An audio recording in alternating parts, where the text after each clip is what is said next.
Howdy partners, my name is Tiffany Owen and I am the instructional coordinator for Lincoln and Fort Stanton Historic Sites down here in southern New Mexico. And I have a question for all of you out there. What do you put on your backpacks, books, papers, and folders so that you, your classmates, and your teachers know that it belongs to you? That's right, you probably put your name or initials on things. And that is what distinguishes your belongings from things that belong to other people.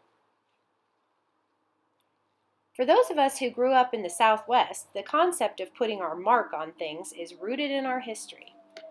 I have quite a few ranchers in my family tree.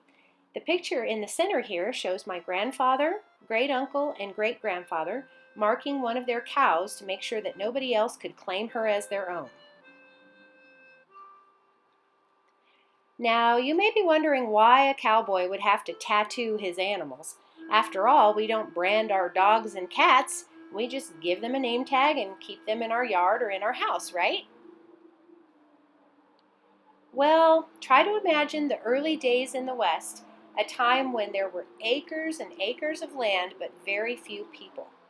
There were no fences, no barbed wire, no visible boundaries to distinguish ownership of a parcel of land or to keep livestock close to home. All that land out there was considered open range. Do you think that cows or horses care about things like boundaries or borders?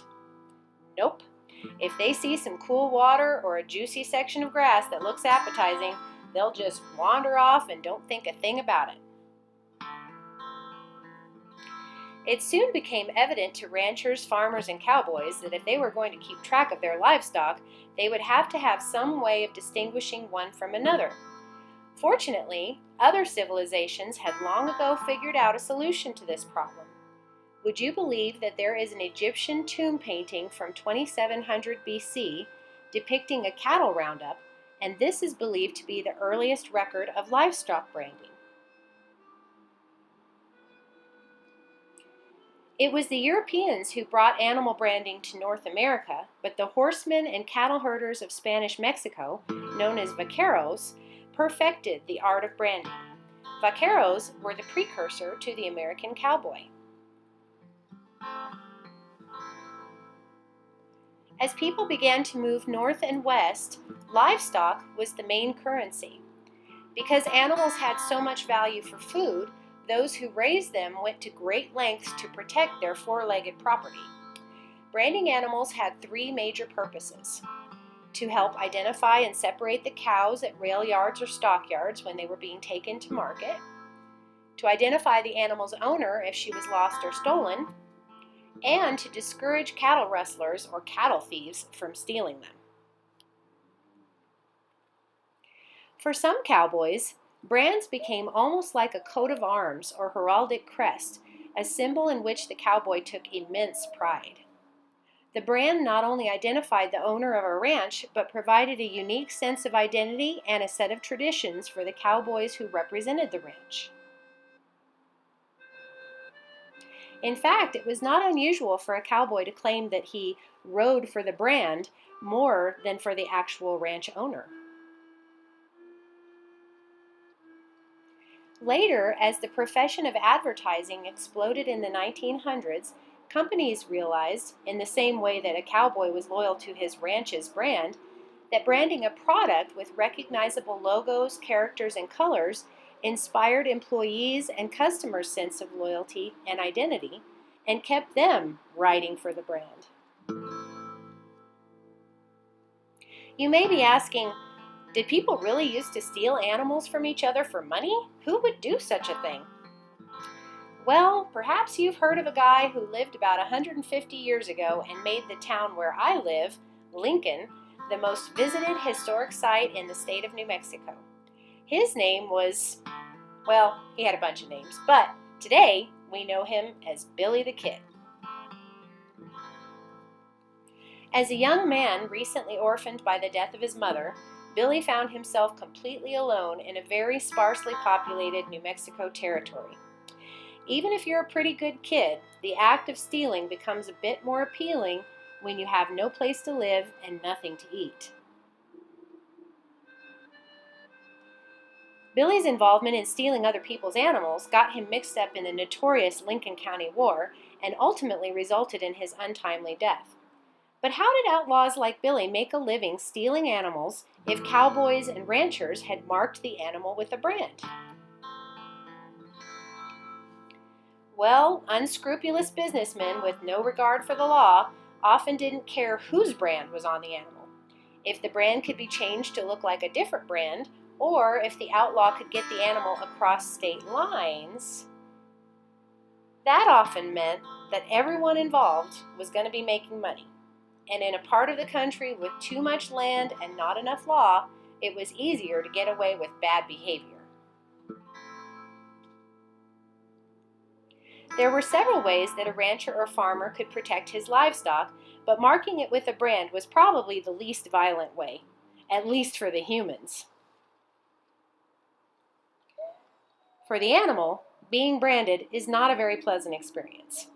To identify their livestock, a rancher or cowboy would press a heated metal symbol into the hide of the animal. The branding iron would burn through the hair and outer layer of skin, creating a permanent identifying mark that would last throughout the animal's lifetime. Obviously, a brand would need to be distinctive. Cattleman John Chisholm, known as the Cattle King of the Pecos, discovered that his brand, essentially a long straight line known as the long rail, was too easily turned into something else, like an arrow or even a pig pen. Brands are typically designed with a few simple letters or numbers, sometimes combined with shapes or symbols such as a circle, diamond, heart, arc, or line. Although a symbol, there is a language to brands and they are read a particular way. This brand would be read as the M Diamond. Basic characters can also be embellished with a serif or a short tail on the end of a letter stroke. A letter with a serif might be referred to as having wings or feet. If a letter is given wings, it may be referred to as flying, whereas a letter with feet may be referred to as walking or running. The arc, or curved line, is very common in brand designs. Can you think of an action word that describes the A in this brand? If you guessed rocking, you're well on your way to understanding the language of the brand. Letters or characters can also be rotated or reversed. A letter turned 90 degrees or appearing to be lying down is referred to as lazy. This brand might be called the Lazy A. A character flipped upside down is referred to as crazy. These designations of crazy, lazy, walking, or flying are not just cute nicknames for the letters, but are actually spoken as part of the language of branding. A letter or character that appears to be tipping over might be referred to as tumbling, toppling, or tilted. Additionally, brands have to be read in a certain order: left to right, top to bottom, and outside to inside. Based on the rules that I just mentioned, how would this brand be read? Is it E4 or 4E? Yep, it's 4E. Just like we read the English language, brands are read from left to right. And how would this brand be read? Well, brands are read from top to bottom, so we would read the O first, and this would be the OW brand. I happen to like this brand because OW are the first two letters of my last name. To avoid duplicating brands, some ranchers get creative with their brands and make sure that their brand really stood out in the herd. Can you guess what this brand might have been called? You probably said the HH brand, which is fairly accurate, but in branding language, Two identical letters together are referred to as double, so this would be the double H. Perhaps this could have been a brand for President Herbert Hoover or for business tycoon Howard Hughes. Multiple symbols joined together is known as a ligature. That's probably a new word to you, so say it with me, y'all. Ligature.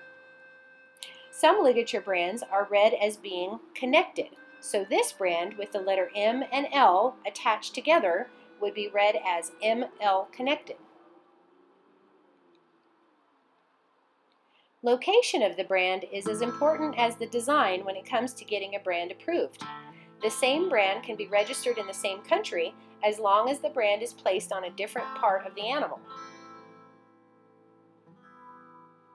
Okay, Cowpoke, now let's test your skills.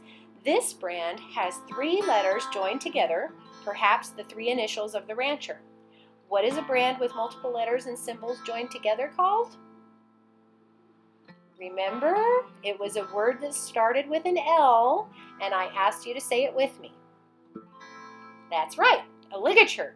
And how would this brand be read? You bet your boots. This brand would be read JNB connected. Remember that when the letters are joined together, you actually say the word connected as part of the language of the brand. Here's another creative one. Using the outside to inside rule, how would we read this one? There you go. Since we read a brand from outside to inside and the arrow is piercing the R, this brand would be the R arrow brand. Now this one is really creative. See if you can figure it out. Because it's very unique and special, it might be read a couple of ways, but if you really look at it, you might see the name of a popular brand of soda. Did you get it right? Even though the sun set long ago on the days of cowboys roaming the open range, branding is still all around us. Today, the term brand is frequently used to refer to products, merchandise, or companies. Perhaps you've heard of this one. If a company or product is successful at creating and promoting their brand, you will recognize the product without even being told what it is. So if you think you might have aspirations of going into advertising or marketing someday, you'll want to be familiar with branding because creating a brand and making it recognized across the land is a big part of advertising. So as you go through your day, look around you and you'll see it everywhere. Even today, there are people everywhere still writing for the brand. I hope you've enjoyed today's lesson on the tradition of livestock branding. If you're an educator or homeschooler and would like to share what you've learned with your students, please visit www.newmexicohistoricscites.org and click on the Education tabs for a lesson plan and activity to accompany this video. Thank you for watching.